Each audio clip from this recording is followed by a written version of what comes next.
Kung bago ka pa lang sa aking YouTube channel, please subscribe at i-hit ang notification bell para updated ka sa aking bagong videos. Isang sikat na actress mapapanood sa ibang network. Bakit kaya sila masisilayan sa ibang istasyon? Ang buong detalye, alamin!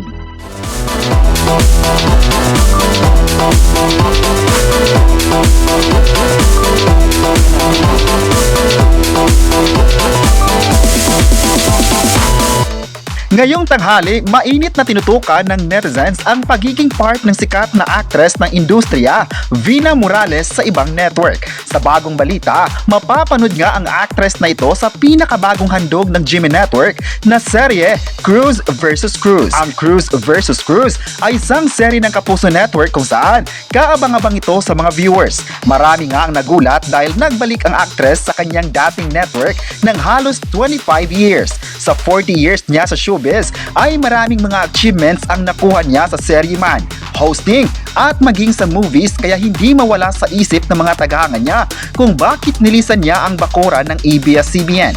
Naging tahanan niya ang ABS-CBN ng 15 years kung saan maraming exposures din ang nakukuha niya. Pero mga kapresko, huwag mag-alala dahil talent pa rin naman ng Star Magic ang nagisang Vina Morales. Gagawa lang ito ng serye sa GMA Network at hindi lilipat ng management. Maalalang part si Vina Morales sa isang Star Magic Ball na excited siyang dumalo nito. Marami nga ang nakapansin ng kanyang magagandang aura sa panahon na iyon. Hindi siya lilipat ng management, mga kapresko, dahil part pa rin siya ng sikat na management ng bansa, ang Star Magic.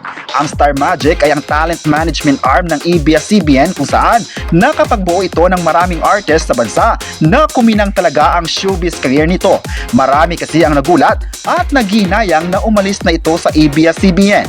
Napanood si Vina Morales sa mga projects ng ABS-CBN tulad ng Asap Natin To na naging performer siya dito kasamang ilang mga kapamilya stars na magpi-perform. At sa kanyang stint sa Asap Natin To ay marami sa mga viewers ang hinahanap-hanap ang kanyang di matatawarang performance. Marami sa mga viewers ng Asap Natin To ang excited at proud sa galing ni Vina Morales sa larangan ng pagkanta. Marami ding mga exposures ang nakita ng mga fans tulad ng concert sa bansa at TV guestings niya sa iba't ibang network. Maalalang noon pa man ay inayag ng kapamilya actress ang kanyang suporta sa ABS-CBN sa panahon ng ABS-CBN franchise renewal. Hanggang sa nawala ang prangkisa ay patuloy pa rin siyang nabibigyan ng trabaho sa kapamilya network. Hindi talaga niya makakalimutan ang mga bagay na iyon sa kanyang stasyon. Thankful naman si Vina Morales sa mainit na pagtanggap ng Kapuso fans sa kanya. Mula pa nung nagkaroon ng media announcement ang Kapuso actress sa GMA7 ay masaya ang lahat na makita siyang rumampa sa red carpet kasamang mga cast ng pinakabagong serye na Cruz vs. Cruz. Masaya naman ang ibang cast ng serye sa naging part ni Vina Morales sa proyekto. Alam nila na magaling na actress ito na noon pa man ay tumatak sa mga viewers ang kanyang mga pelikula. Isa din sa masaya ay ang kanyang management na Star Magic kung saan ipinost ng Star Magic ang kagalakan na magkakaroon si Vina Morales ng serye sa GMA7. Wala na talagang barrier sa pagkuha ng mga projects dahil kahit saan ka mang network ay pwede nang magkakaroon ng collab. Hindi naman raw bago ito sa lahat dahil na rin sa partnership ng ABS-CBN at GMA Network sa mga teleserye at movies sa bansa.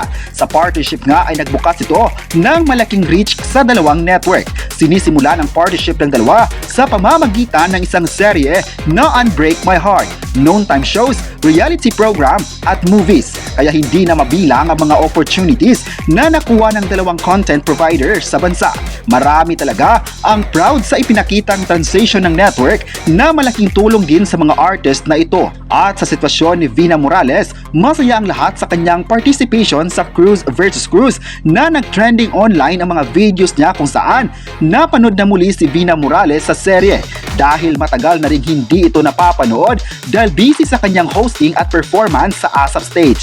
May netizen naman ang nagsasabing abangan talaga nila ang actress na ito dahil magaling sa acting, nakita naman sa mga achievements to sa showbiz. Di raw matatawanan ang husay at galing nito sa lahat. Sino ba naman ang hindi may excite sa nagisang Vina Morales na tumatak ang kanyang mga bigating projects noon at hanggang ngayon? Kaya walang rason na hindi ito mamahalin ng tao ang susunod na proyekto niya sa GMA Network. Ayon pa ng isang fan, marami pa talagang mga bagay na gustong ipapakita ni Vina Morales sa lahat. Pero ayon pa niya, wala naman raw dapat pang patunayan ang veteranang actress na ito. Noon at hanggang ngayon ay kilalang kilala pa rin ang sambayanan at patuloy na minahal. Sa taong ito ay magdiningning ang showbiz career ni Vina Morales dahil sunod-sunod pa ang aabangan ng lahat sa kanya. Marami pang mga upcoming project niya sa iba't ibang network. Kaya marami sa mga fans ngayon ang di na makapaghintay sa bagong project ng kapamilya actress sa kapuso. Masaya din ang mga taong nakasama ni Vina sa ABS-CBN dahil nagkaroon ito ng proyekto na talagang aabangan ng lahat. Sa kabilang banda naman ay trending kagabi ang sikat na reality program Pinoy Big Brother. Sa kaganapan kagabi, naging matagumpay ang naging butuhan ng sambayanan at doon nga nalaman na sina Bianca De Vera at Dustin Yu ang mga huling lumabas ng bahay ni Kuya. Kaya hot topic sa social media ang hashtag Bianca Eviction at Dustin PBB Journey. Ilan lang ito sa mga topic na pinag-usapan sa mundo ng social media. Marami din sa mga fans ng Just Bia ang nalungkot dahil nagtapos nga ang laban nila sa loob ng bahay ni Kuya. Pero ayon pa ng mga fans nila, hindi pa naman nagtatapos ang pagkinang ng kanilang idol sa loob ng bahay. Dahil paniguradong sa outside world ay makakakuha ito ng maraming projects. Marami kasi sa mga fans ang todo suporta mula pa nung pagpasok nila sa loob at hanggang finale. Kahit malungkot man ang mga fans ni na Bianca at Justin ay nabawi naman ito dahil sa malakas na suporta nito sa labas. Marami na ang gusto silang i-guest sa mga programa dahil ayon pa ng mga viewers, nakuha ng dalawa ang puso ng mga fans. Kaya ganoon na lang ang pagkalungkot nila ng paglabas ng Just Bia.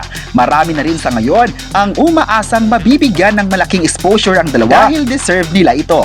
May netizen pa ang nagre-request na sana bigyan sila ng love team project ng ABS-CBN dahil gusto nila ito. Nakaka-good vibes raw ito sa mata ng mga fans kaya bagay na gusto nila ng project together. May mga netizens din naman ang nagsasabing proud sila sa ipinakitang galing ng dalawa sa mga task na ibinigay ni Kuya sa kanila. Nakita raw ng tao kung gaano sila katatag sa pagharap ng mga hamon ni Kuya at napagtagumpayan nila ito. Di naman talaga masusukat ang galing ng dalawa sa mga big challenges na nagmarka din sa mga fans. Marami ang nagsabing isa itong paraan ang Pinoy Big Brother para mas sisikat ng mga housemates. Kaya good luck, Bianca at Dustin. Marami talaga sa mga fans ang nagmamahal sa Just Bia mula pa nung nagsimula sila at hanggang sa finale nga na naging mas proud sila sa dalawa. Ipinakita ng dalawa ang best nito na mga performance na ikaka-proud ng lahat. Thankful talaga sila sa patuloy na suporta ng taong bayan para sa mga task na kanilang ginawa. Kayo, ano ang masabi nyo na nagkaroon ng bagong serye si Vina Morales? I-komenta kung papanoorin mo ba ang kapamilya actress at huwag kalimutang i-subscribe ang ating YouTube channel.